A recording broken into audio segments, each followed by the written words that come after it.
All right, we got to do a walkthrough of this place. So this is Thomas Edison's lab that he had built down in Fort Myers, so when he was on vacation, he could keep working.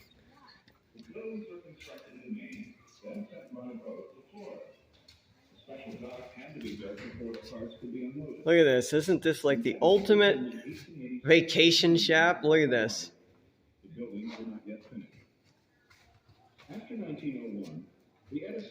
Got a steam engine down there at the end with a boiler, so I don't know about that part. Fort Myers, Florida, with a boiler running indoors.